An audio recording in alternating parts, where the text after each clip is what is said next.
পাকিস্তান, নেপাল, ভুটান, শ্রীলঙ্কা, মালদ্বীপ, Iraq, Myanmar, এইটা হলো পাকিস্তান। এটা হলো পাকিস্তান রাজাকার, ওর উপরে রাজাকার। এটার এত খাওয়ান দেয়, তারপর কাজে না ওর একটু আমার কাছেই আনতে পারি না। পয়েন্টে আসেন, বিশেষ করে আমার দামে তো এই যে 7,000 টাকার জুতা, লোটো খাওয়ান পারেন দেয় লোটো। এই লোটো ভাই এখানে লোটোর সিল আছে, লোটো খাওয়ান তুই শালার দরজার সামনে জুতা থুই, জুতা খাইয়ালে আমার দৈনিক ওদের পিছনে ব্যয় আছে।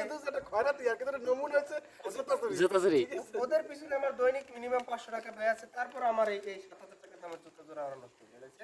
পয়েন্ট আসে, ওই এক শালায় আছে, ওই আর আমার কাছে আসে না। আল্লাহ আমার লাগে বর্তমানে মাঝামাঝি ওই আছে, ওইলে ভারতে, ভারতের লোক ওই কাশ্মীর আছে, এই শালায় দিতে চাচ্ছে না। এই কারণে ও এখন দূরত্ব আছে। জাতিসংঘ সে কিছু বোঝে না, নিরহ নিরহ, সে হলে যে চুপচাপ বসে থাকে, নিরহ শুনতে আছে আর এই করতে আছে, মগ টাকাইতে আছে যে ওরা শালারা বাদুক, তারপরে আমি মাঝখান ভাইয়া কামসা থাকবো। হলে যে জাতিসংঘের মহাসচিব, বুঝছেন?